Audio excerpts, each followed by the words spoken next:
Sure. Something that I don't want to get out of my pocket. It's classic.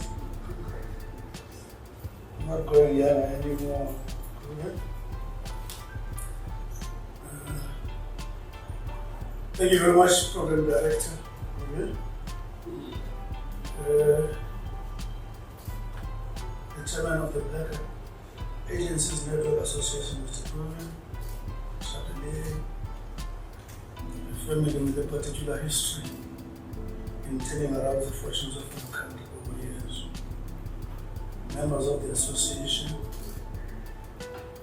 Mac Charter Council reps, who I launched. I saw some of my appointees here.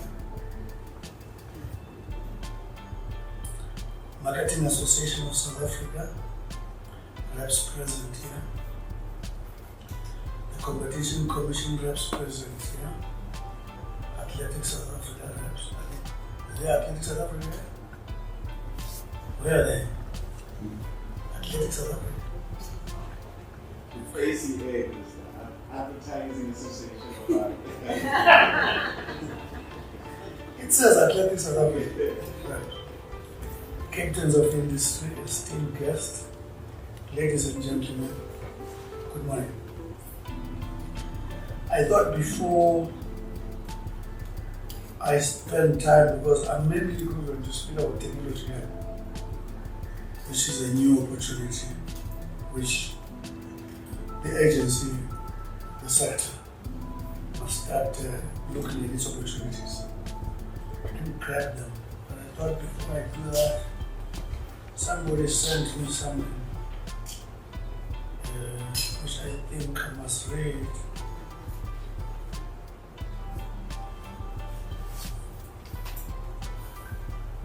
Thank you.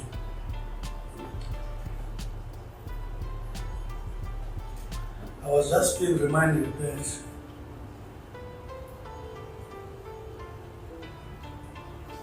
on the 25th of March 2022, I launched a Notch-Valley Media Advertising and Communication Strategy, which you call MAGNA, for board-based Black Economic Empowerment Sector Council, because the transformation of this sector is key and imperative. In establishing this council, we have been inspired yet again by the depth of the passion, talent, and commitment to our nation that allowed us to identify a collective of South Africans who can square up to the strategic mission as you do in BANA. This group of women and men and young people who believe in themselves and our country and in the future of industries and individual enterprises that have the potential to help us grow our country and resetting the national vision of 2030. We were clear in stating the sixth administration imperative of economic growth and of this sector's contribution to our economy, which continues to be our desired outcome. Now, the launch of BANA will therefore allow the sector, in my view, to speak in one voice, so that when the Mac Charter Council reviews 2016 sector codes, such as being addressed based on empirical evidence, which takes into account issues affecting historical disadvantaged individuals. We therefore urge BANA to be part of the Council to realize this common vision. I'm being advised again that this sector, its value in our GDP is about 50 plus billion total, and only 2% of that is a share of the historical disadvantage. Maybe before I go through the technology issue, I thought it is important to say this. I think historically indeed we were disadvantaged, there's no question about it. But my attitude growing recently, for quite some time, is the lesson I learned from my mother, who couldn't read and write. We were 5 in the family. For years, not knowing when the next meal is going to come from. She brought us up. We never stole in spite of that. She taught us our life is our responsibility. She said, every time you find yourself confronted with a problem, so the first question you must ask, what do I do? So my mother taught us, whenever we're confronted by whatever problem, to take a responsibility to resolve it. She says, even if you are thrown into a mush by an individual, she says you can't stay there because your excuses that somebody else put you there. Because the person who's going to rot in that mush is yourself. It's not the one who put you there. So Mom says, always take a responsibility to remove yourself out of the problem.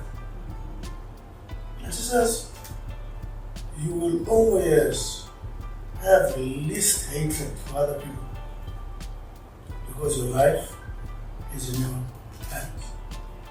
I'm saying this from experience. I've exited many institutions unjustly. I can tell you, in most institutions where I worked, I was a performer. But my performance did not matter. But whenever I'm existed, I exit those institutions. I remember what my mother told us. I don't say to my children, I've been removed from being an MEC crew, and call my children and say, we've got less money because a particular premier did not appoint us in cabinet. I don't tell my children that story. I meet my kids and say, we used to get so much. Now that I'm no longer in that job, I am getting so much. How do we organize ourselves within the context of our new situation? I've trained my children that whenever we've got challenge, let's take responsibility. I don't spend time to say, Dina Mafunyere, here's when we premier. Let me tell you why this is important. As a mother and a father, you are the first hero of your children. You are the 2 first heroes of your kids. You must never send a message to your children that you are a helpless hero. I'm not sure if I make this point. Because immediately they see their hero being a helpless hero, it translates to their attitude. Because if my hero is a victim and my hero is helpless, so I'm just like my hero.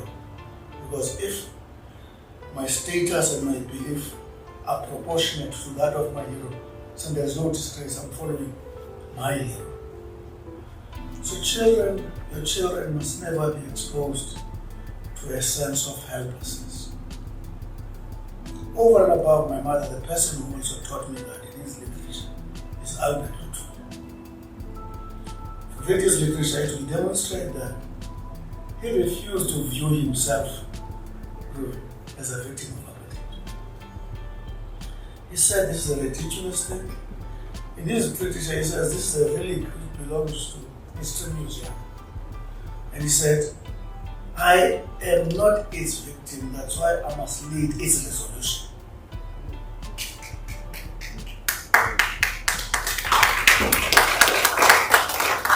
Lead its resolution. So make charter to me, make cancer to me, BANA to me. Should not be a bunch of victims. should be a crusade to resolve discrimination in leaders. They wake up in the morning and say, we are going to resolve this matter because we are not its victims. So even when you deal with apartheid issue, I don't believe leaders, I'm going to sound very contradictory, but by nature I'm contradictory. A leader who believes, who is hurting because of apartheid, can't resolve apartheid. I'm not sure if that makes sense. There is no leader who will assist us to get out of this thing when he is hurting and feeling a victim of apartheid. Because that which you are a victim of, you can't resolve. This country needs leaders who actually look forward and believe in the possibility of the future of this country. Not the hurting leaders. I've been exposed to apartheid. I worked in the mining industry, underground, with standard cut. I had standard 4. So some of you don't even know what standard 4 is. You know grade something, grade something, and grade something. Standard 4, you call it grade what? Grade 6. Yes. From standard 4 level, I educated myself. As the last time I had anyone supporting me. From the age of 16, my life was in my hands. So I know humiliation by apartheid. There are 2 guys, Fenter, J. Fenter and John Fenter, who used to say to me in 1975, I don't know what to say, where were you? They used to say to me, a kafir is a day of second. It's a mixture from the corner and the front. You know the corner, the front. So they used to tell me that. They used to laugh about it. So if I can tell you some of the things they did, I'm so happy because my mother taught me not to submit to that. I'm happy a great leader like you truly taught me not to submit to that, to assume responsibility, to get myself out of that. So this is the message before I read the ICT speech, because my speech is an ICT speech now. I thought I've got this message to leave here.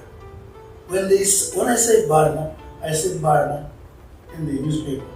I must know these are leaders against discrimination. Do you know the difference? They are out to resolve discrimination and they know it is their responsibility. None of those who are discriminating against you must ever feel that you are their victims. So every competition commission is here. Competition commission must rather intervene because you have arrived. I'm not sure if I make that point. They must intervene because you have arrived. Anyway, after this, let me deal with the technology. I'm a Minister of Communication and Digital Technology. Before Vuyo and others think I've gone out of my way, don't be serious. So that one misrepresented us. So I'm here, here. So ladies and gentlemen, let me go through what I've been advised to engage you. Allow me to take this time and convey my sincere and utmost gratitude for inviting me here today to come and share some few words, thoughts, and insight in this platform with so many brilliant minds and passionate individuals who have gathered here today to explore, learn, exchange ideas as you celebrate your first anniversary as the Black Agencies Network Association under the theme, Oh I Love It, Open Good Against All Odds. That would be my mother's thing. Thank you for using my mother's name. The theme itself can tell a million words on your dedication to fight and transform Zambia and beyond. I like it. It's not about crying. It's about fighting and transforming. This is how I understand you. The ICT industry plays a pivotal role in South Africa's development and economic growth, with a market size estimated at 625 billion. This sector encompasses a wide range of activities, from telecommunication, internet services to software development, hardware manufacturing, IT consulting, and e-commerce. There's one if there's one category for seamless, disrespectful division, this is the industry. Yesterday, my team was presenting to the cabinet repositioning city. One new phenomenon, the turnaround strategy that deals with is platform economy. What does platform economy do? It creates a marketplace in the online where customers and service providers are equally exposed to information. That was those who did economics 100% perfect market. The digital era is introducing it now. So government very soon will be creating that. Actually, they are in the process of creating. They are going to allow SMEs, give them tools to develop solutions, supervise them as they develop those solutions until your solution is functioning. Once it passes the test, it gets listed there and it is sold in the platform and so on. So it's an amazing development. That's where we are going. To unlock this value of 625 million. So access there, ladies and gentlemen, does not matter your color, who your father and your mother is. But we understand our people need to be assisted so that that access is meaningful and is real. They talk about UMC, universal, meaningful connectivity. Right. When they talk about SMEs, when we were in New York a few days ago, 2 weeks or 3 weeks, yeah. They've got what they call as 5 pillars about SMEs. One, it's an SMEs must have secured connectivity, that's access. They must have device and access to services that make them make use of the connection.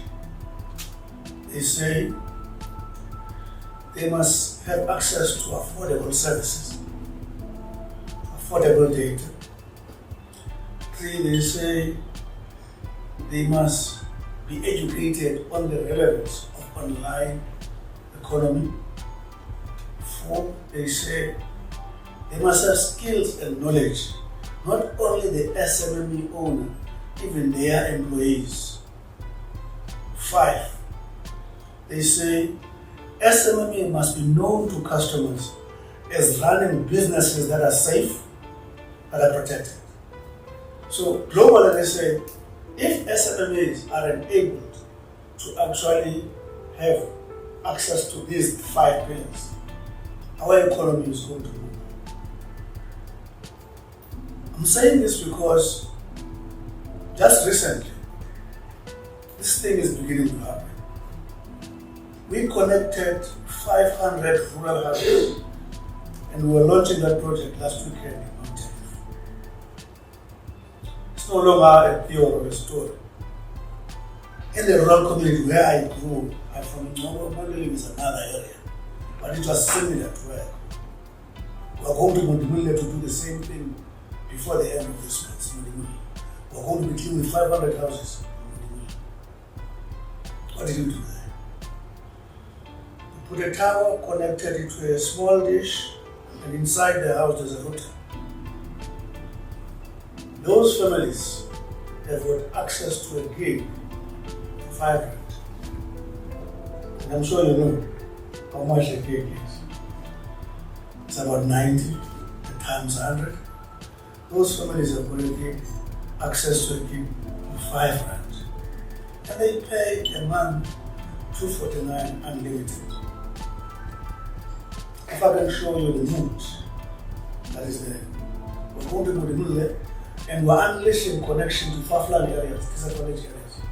Already, the big sisters and brothers are already threatened by that.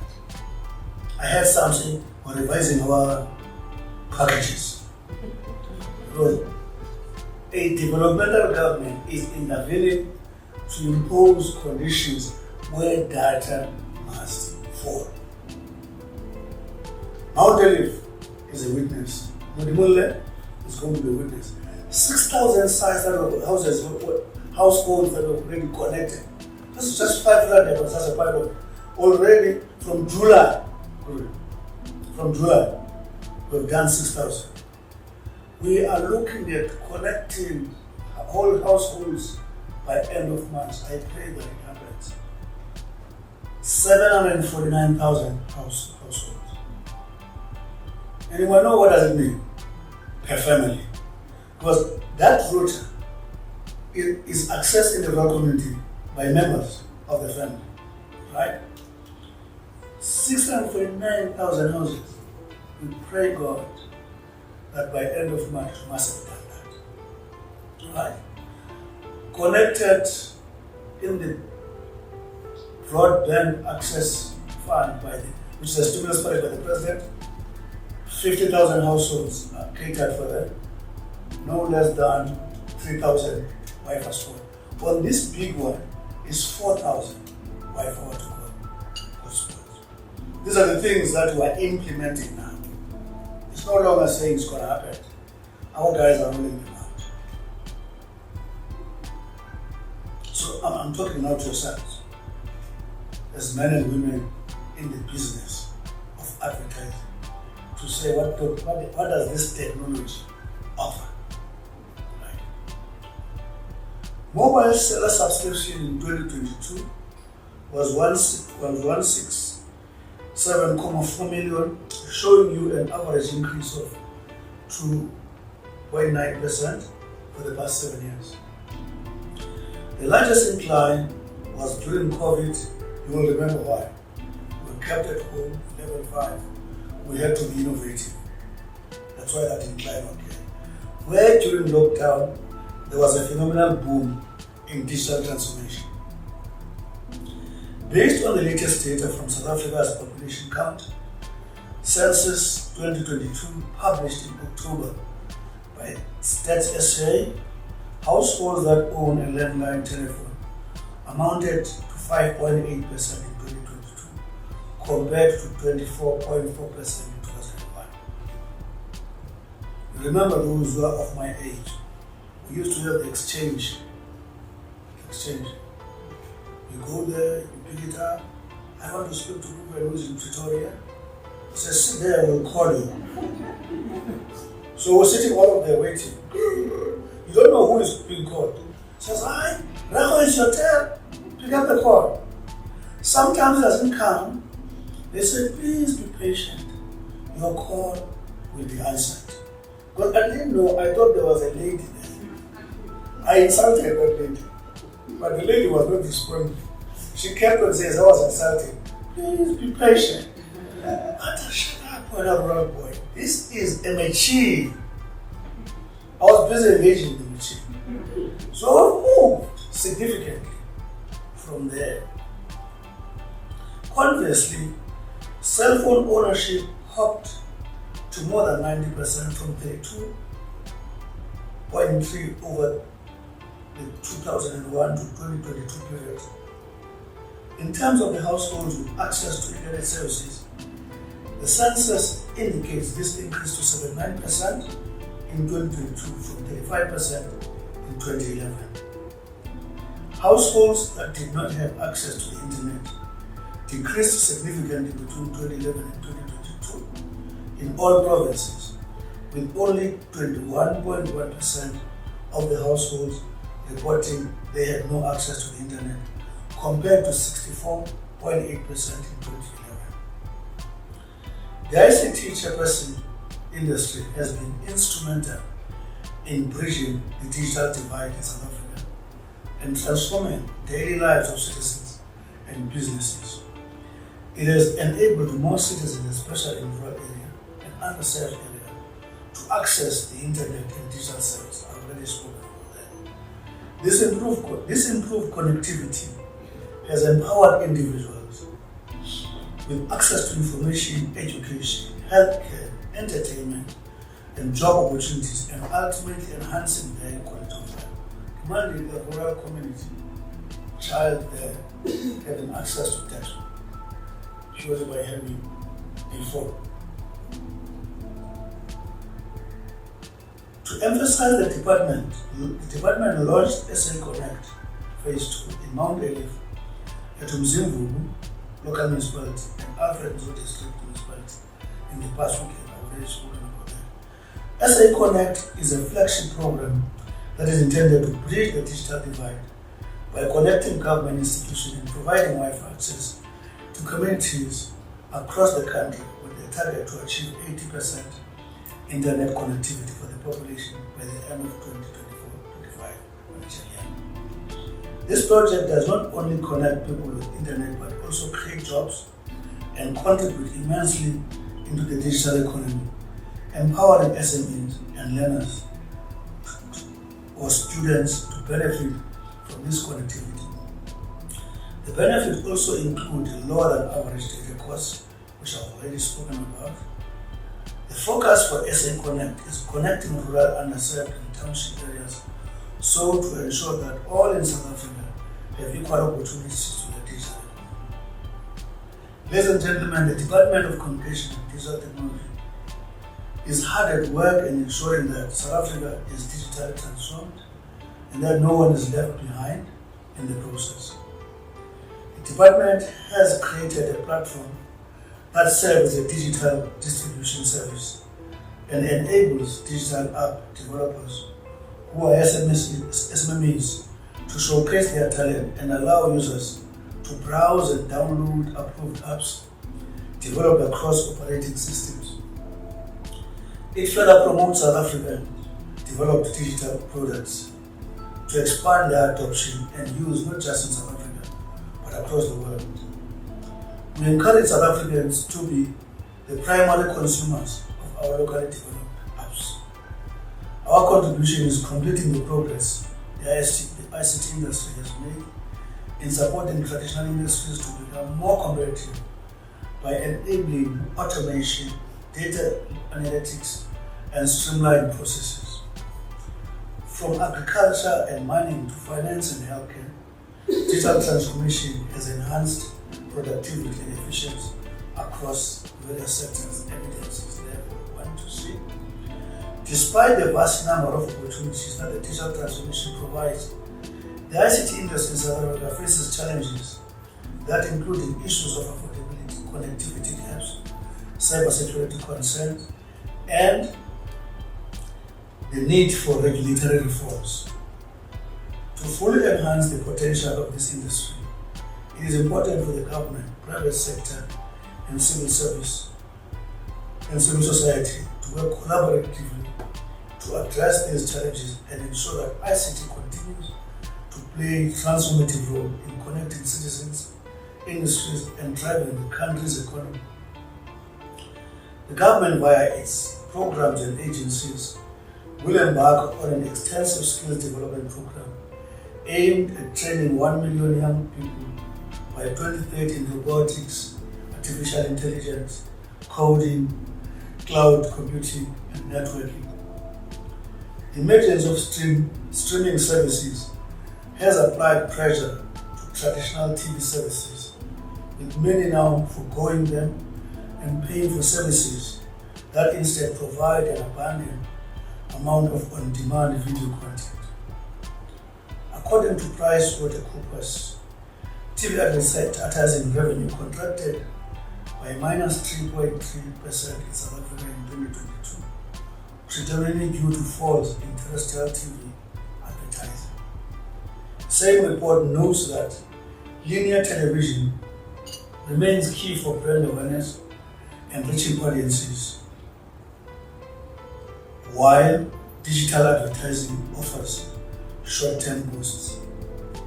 It also recommends that broadcasters need to engage with younger audiences and make their online video streaming platforms more compelling. Given the situation, digital linear alternatives like free ad-support streaming TV are the new avenues to be explored. Traditional broadcasters must incorporate offerings such as on-demand streaming platform to satisfy the modern customers and consider new forms of advertisement to appeal to the online viewers and streamers. I know that most people who purchase their higher-end DSTV bouquet are attractive to it for purpose of being able to watch their favorite shows without the interruptions of adverts. Some even skip through the adverts at the beginning to get to the real content. Yet, to generate that content, advertised revenue is needed for purchasing power. And surely, we need to think creatively on how to ensure competitive and compelling content with appropriate advertising streaming in creative minds like yourselves would be able to advertise on solutions like pop-up advertising we see when surfing online and reading news articles to brand matching of content with advertising. For a while, I associate a certain type of beer with soccer, and best teams were labeled like something. I would not know because I'm a comrade marathon, and I guess I'm assorted with Duracell battery. But the power of industry advertisement has not been uncapped. The reality is that this industry's own capital directs how money can be spent. It has been highlighted that in South Africa, there is a significant room for growth within the African over-the-top market, with South Africa posting the highest OTT revenue in the continent and getting nothing out of it. South Africa's growth in the coming years will be bolstered by fierce competition between global platforms. However, the question is, what will be the response of the local players, including South African Broadcasting Corporation, with this projected growth in the OTT space? We applaud our public broadcaster for the swift move in responding to the need for an OTT platform by coming up with SABC Plus, an online streaming service that is able to access it anytime, anywhere, and offers a variety of channels ranging from 247 news and sports channel. And we can proudly say the platform gained multitude of subscribers over the period of 2023 Rugby World Cup.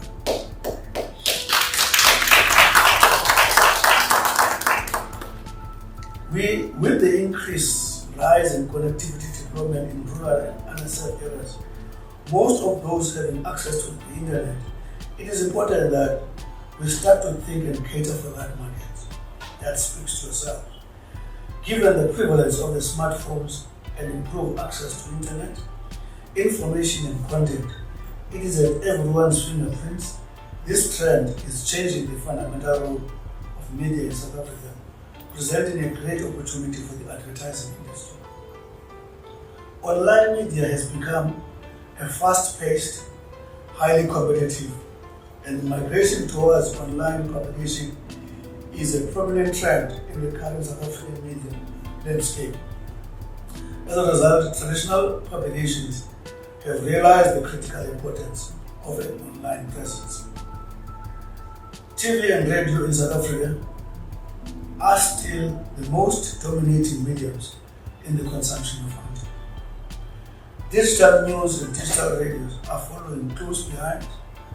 However, there has been an upward trend in the video on-demand platform and streaming services, and this is expected to grow, with Showmax and Netflix being key players in the market. Whilst radio is a major player in the SA media industry, however, there has been a noticeable shift towards streaming services in radio space, such as Spotify, that offer music, podcasts, and radio content as an all-in-one package. It is projected that these one-stop providers will become increasingly popular as audio consumption and audio content continues to increase.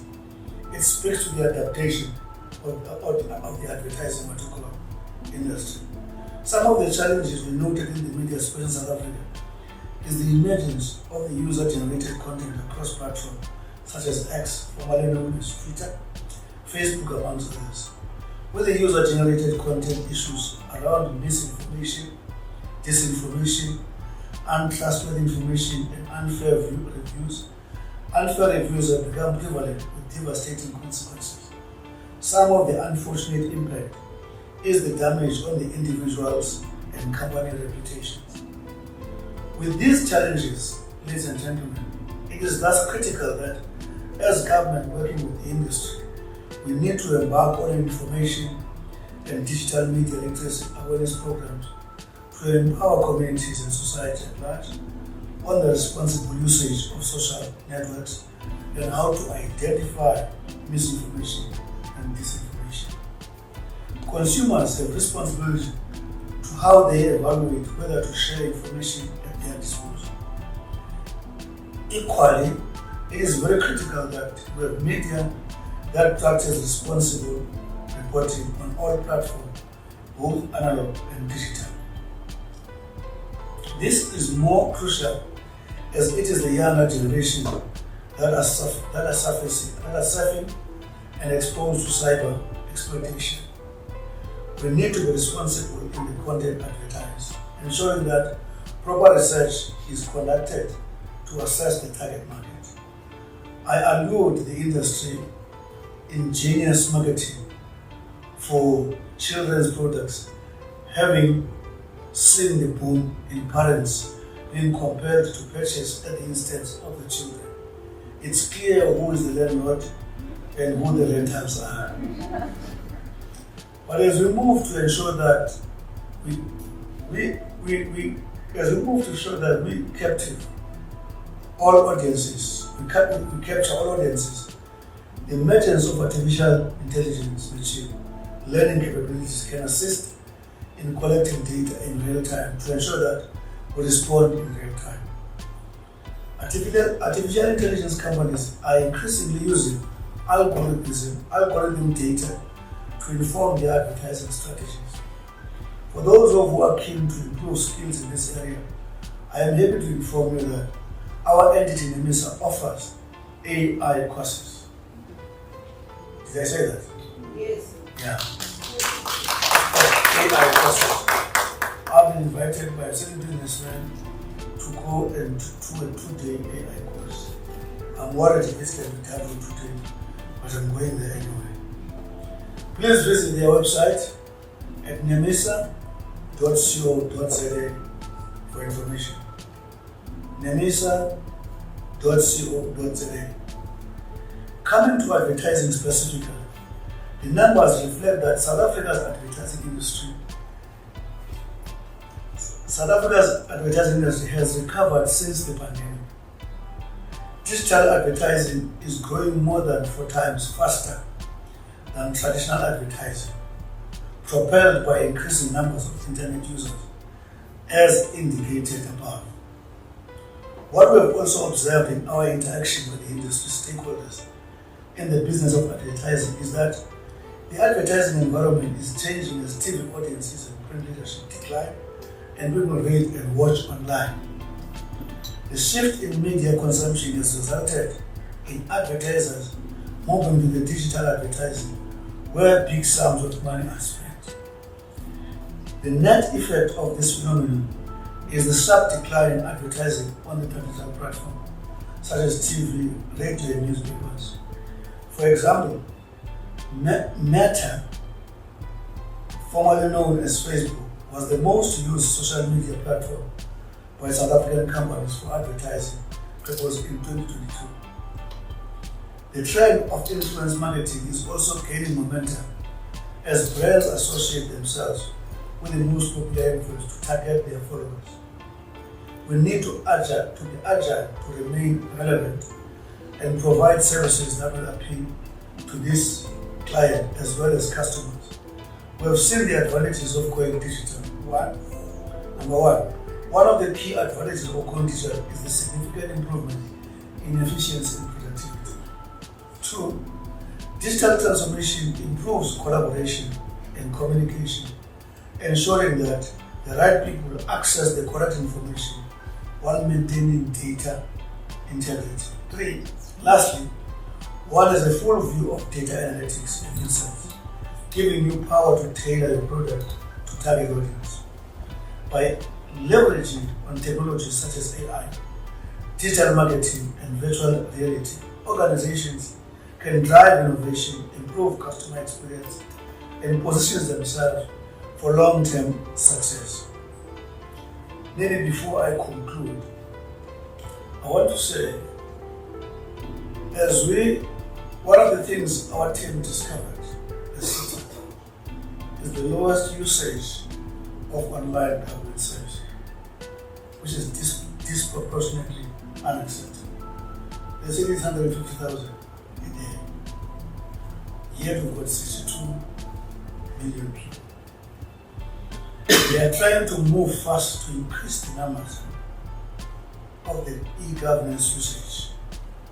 And imagine when you've got 30 million people in the e-governance, the advertising opportunity that will be there when that happens. So it is in your interest to pressurize us to actually improve targets in that area, because you can easily monetize that. Because imagine when you're in I know the top industries, once they discover that, they will want to stamp it in that platform. I just thought I need to sensitize you about that. In conclusion, fostering and enhancing the partnership that already exists between government and the private sector will ensure that we realize our goal of building a prosperous South Africa as we leave no one behind. And quoting from the words of one of the greatest songwriters, Sarah McLean, when she said, open quote, the best partnerships aren't dependent on mere common goal, but on a shared path of quality, desire, and no small amount of passion. Open quote. If you can echo these words, we will win as we grab our future, playing it in our own hands. Thank you for the opportunity.